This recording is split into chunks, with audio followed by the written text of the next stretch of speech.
গোভূত সজোরে ডাইনিকে ঠেলতে থাকায় ডাইনি আর পারে না। অমনি ডাইনি ছিটকে দূরে পড়ে যায়। এমন সময় সেখানে সাদা বাঘ আর নীল বাঘ আসে। জোরে জোরে ডাকতে থাকে তারা, লড়াই কর বাঘের দল। হঠাৎই একদিন সুন্দরবনের ঘন অরণ্যে বেরিয়ে এসেছিল কালো বাঘ, নীল বাঘ আর সাদা বাঘ। কি ভয়ঙ্কর তাদের রূপ! তবে সুন্দরবন তখনও জানতো না আগামী দিনে কি পরিস্থিতি হতে চলেছে। এই সুজন, এখন বাঘের তেমন আওয়াজ শোনা যায় না রে। হ্যাঁ রে, যাক ভালোই হয়েছে, মানুষও কম মরছে। এই আজ ভালোই মাছ উঠেছে রে, বেচা কেনা ভালোই হবে। এ কেমন আওয়াজ রে বিশু? এ তো ঠিক বাঘ নয়। কালো বাঘ! এই বলতেই কালো বাঘটি ঝাঁপিয়ে পড়ে বিশু ও সুজনের ঘাড়ে কামড়ে টানতে টানতে নিয়ে চলে যায়। আবার অন্যদিকে, এই চল চল চল, ইনি আজ সন্ধ্যা হয়ে গেছে, সন্ধ্যায় এত জঙ্গলে থাকা ঠিক হবে না, পা চালাও। চিন্তা করো না, কিচ্ছু হবে না। আমাদের গরুগুলো একটু পেট ভরে না খেলে দুধ দেবে কিভাবে বলো তো? ও কি গিন্নি, এটা কিসের আওয়াজ? বাঘের তো মনে হচ্ছে না। ওগো, এই যে নীল রঙের বাঘ। এ কি জিনিস? ও মাগো, পালাও গিন্নি, পালাও পালাও। এরপর সুজন, মালতী আর তাদের গরু জোরে দৌড়াতে থাকে আর নীলবাঘ ছুটতে থাকে। জোরে জোরে দৌড়াও গিন্নি, জোরে জোরে দৌড়াও। আমি আর পারছি না। এমন সময় নীলবাঘটি লাফিয়ে সুজন আর মালতীর ওপরে পড়ে আর তাদের ছিঁড়ে ছিঁড়ে খায়। এরপর থেকে একে একে গরুগুলোকে কামড়ে ধরে মেরে দেয় আর জোরে জোরে ডাকতে থাকে। শুধু বনের ভেতরেই নয়, এই আতঙ্ক ছড়িয়েছিল সুন্দরবনের কুসুমপুর গ্রামে। ও মামা, এ বুধিয়া আর ছাগলগুলো এত চেঁচাচ্ছে কেন মা? যা তো বাইরে গিয়ে দেখ।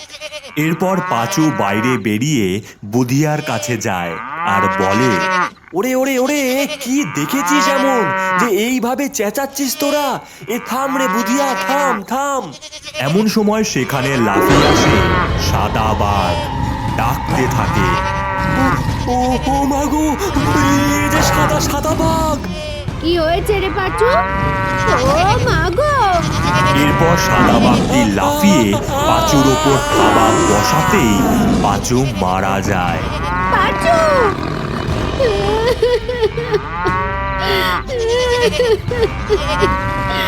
ও মা গো! সাদা বাঘটি একে একে গরু, ছাগল সবাইকে কামড়ে ধরে মারতে থাকে। ওগো, কেউ বাঁচাও আমার বাচ্চাকে, এই বাঘ সব খেয়ে নিল।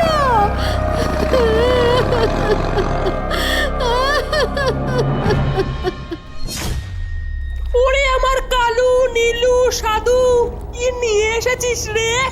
বাহ বাহ বাহ, মানুষ, কচি বাচ্চা আর এতগুলো গরু! আহা! ডাইনি, ভালোই পোষ বানিয়েছিস রে, জমে যাবে খাবারে। এই গরু শিকারেই তো আনন্দ রে। নে নে নে, সব জমা কর, এই নে তোদের খাবার, যা যা যা, মজা কর। এরপর তিনটে বাঘ মানুষগুলোকে ছিঁড়ে ছিঁড়ে খেতে থাকে। এর লোভেই যেন শিকার করা। বান্দা বুড়ো, এই সুন্দরবনের সমস্ত গরু আমার চাই, বুঝলি? হ্যাঁ রে ডাইনি, মানুষ খেতে আর ইচ্ছে করে না, মাংস কম। তাহলে গরু সাফাই অভিযান শুরু হোক, কি বলিস? হ্যাঁ হ্যাঁ, শুরু হোক। এরপর সুন্দরবনের কুসুমপুর গ্রামের চারিদিকে ভূতের দল ও ডাইনির পোষা বাঘ ছড়িয়ে পড়ে। কখনো ডাইনি গরু সেজে এক এক করে গরু শিকার করতে থাকে, আবার কখনো কেউ গরুদের নদীতে স্নান করতে গেলে বাঘের দল আটক করে। ওরে এই যে জলের মধ্যে নেমে আসছে রে, আমার গরুগুলো কি হবে? গরুগুলো জোরে জোরে ডাকতে শুরু করে, কিন্তু বাঘের দল লাফিয়ে মেরে ফেলে সবাইকে। এরপর থেকেই গ্রামের মানুষ গ্রামের বিভিন্ন জায়গায় জায়গায় গরুদের মরে থাকতে দেখতে পায়। এই বলি আরো একটা মারা গেল। এইভাবে মরতে থাকলে আমাদের গ্রাম গরু শূন্য হয়ে যাবে মোড়ল মশাই। চারিদিকে ওই নীলবাগের আতঙ্ক ছড়িয়েছে। এই নীল কোথায়? পুরো কালো বাঘ দেখেছি আমি। হ্যাঁ, শুধু বাঘ নয়, এই গ্রামে ভূতের ছায়াও পড়েছে। এখন বাঁচতে চাইলে এই গ্রাম ছাড়ো। হে ভগবান, এই আমাদের গ্রামকে রক্ষা করো। কি গো, তুমি সারাদিন কাটি কেটে যাও? বলি এই গরুকে বাড়ি থেকে বিদায় করো, না হলে বাঘের পেটে যেতে হবে, এই বলে দিলাম। না, আমার লক্ষ্মী আমাদের ছেড়ে কোথাও যাবে না। হ্যাঁ জেঠু, লক্ষ্মীকে আমরা খুব ভালোবাসি। ঠিক বলেছো গিন্নি, এই গরু তো যাবেই, আর তার সাথে তোরা দুটোই বাড়ি থেকে বেরিয়ে যা। অনেক হয়েছে, বাপ মাকে খেয়েছিস, আর নয় আমার ইনকাম নেই, তোদের খাওয়াতে পারবো না। বেরিয়ে যা, তোদের গরু নিয়ে তোরা বেরিয়ে যা। জেঠু, আমরা কোথায় যাব? মুখ পুরি, বেরো বাড়ি থেকে, বেরো। এই বলে সুমতি গোপাল, গৌরী আর তাদের লক্ষ্মীকে বাড়ি থেকে বার করে দেয়। এরপর তারা হাঁটতে হাঁটতে বনের দিকে যেতে থাকে। ভাই, আমরা বনের কাঠ বিক্রি করে জীবন কাটিয়ে নেব। হ্যাঁ রে দিদি, আর লক্ষ্মীও আমাদের সাথেই থাকবে। এই বলতেই একটা জোরে আওয়াজ হয়, আর চারদিক দিয়ে ঘিরে নেয় কালো, নীল আর সাদা বাঘেরা। দিদি রে, বাঘে ঘিরেছে, বাঘে ঘিরেছে। ভাই সাবধানে। এমন সময় বাঘগুলো কাছে আসতেই লক্ষ্মী তার শিং দিয়ে বাঘেদের গোতাতে থাকে। বাঘেদের সাথে লড়াই করে লক্ষ্মী, কিন্তু কিছুক্ষণ পরেই কালো বাঘের থাবা পড়তেই লক্ষ্মী মারা যায়, আর বাঘের দল টানতে টানতে লক্ষ্মীকে নিয়ে চলে যায়। লক্ষ্মী রে, তোকে বাঁচাতে পারলাম না। তোকে বাঁচাতে পারলাম না। চারিদিকে শুধুই গরু, খেতে থাক মামদো বুড়ো। ওর পোষা বাঘগুলো দারুণ কাজ করছে রে। আজকেরটা তাজা পুরো। এই কালু, শিকারে যা তুই। দিদি রে, রাত হয়েছে, আমাদের যে থাকার ব্যবস্থা করতে হবে। হ্যাঁ রে ভাই, আজকে রাতটা কেটে গেলেই হয়। ওই ওই আওয়াজ, আবার বাঘ এসেছে, আবার বাঘ এসেছে। ভাই রে, কালো বাঘ। যেই কালো বাঘটি বাচ্চাদের দিকে যায়, এমন সময় সেখানে আসে এক বিশাল আকৃতির গোভূত। ভাই রে, এটা কি রে? বাচ্চারা ভয়ে কাঁপতে থাকে, আর অন্যদিকে গোভূত কালো বাঘটিকে শিং দিয়ে গোতাতে থাকে, আর শিং দিয়ে তুলে আছাড় মারতে থাকে। এরপর বাঘটি মারা যায় আর অদৃশ্য হয়ে যায়। ভাই রে, এই গোভূতটা আমাদের সাহায্য করলো।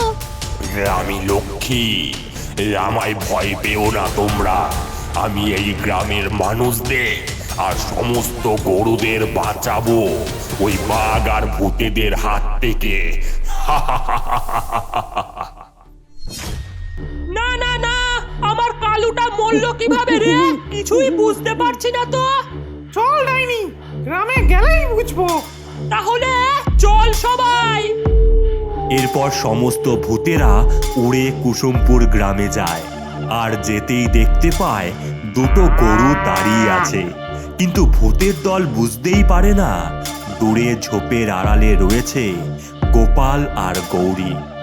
এই ডাইনি রে, শিকার সামনে এ মালটাকে খেয়ে নি। চল চল চল। ভূতের দল যেই গরুটার দিকে যায় তক্ষুনি সেখানে এক আলোর ঝলকানি সৃষ্টি হয়ে আসে গোভূত। মার ওটাকে। মামদো আর বুড়ো এগিয়ে যায়, তবে গোভূত তার শিং দিয়ে দুটোকেই দূরে ছুঁড়ে মারে। তোর এত বড় সাহস, লড়াই কর আমার সাথে। এরপর ডাইনি গোভূতের শিং ধরে নেয়। গোভূত সজোরে ডাইনিকে ঠেলতে থাকায় ডাইনি আর পারে না। অমনি ডাইনি ছিটকে দূরে পড়ে যায়। এমন সময় সেখানে সাদা বাঘ আর নীল বাঘ আসে। জোরে জোরে ডাকতে থাকে তারা। আয়, লড়াই কর বাঘের দল। গোভূত একে একে গুতিয়ে সাদা বাঘ আর নীল বাঘকে মেরে ফেলে। এই দেখে ডাইনি বলে, উড়ে বাবা রে, এ বাঁচতে চাইলে এই সুন্দরবন ছেড়ে পালা রে মান্দ বুড়ো। উই আমাদের লক্ষ্মী সোনা, হুররে হুররে।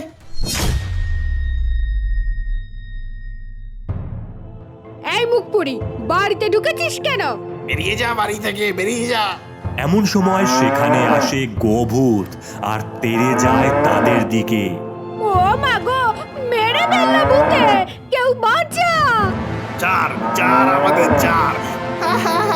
মার লক্ষ্মী, ওদের মার মার। ওরে গোপাল, গৌরী, তোরা এখানেই থাকিস, আমরা কিচ্ছু করব না, আমাদের মারিস না। ছেড়ে দে লক্ষ্মী। এই বলতেই লক্ষ্মী গোতানো বন্ধ করে আর সেখান থেকে অদৃশ্য হয়ে যায়। আর গোপাল গৌরী তাদের জেঠু জেঠিমার কাছে থেকে যায়।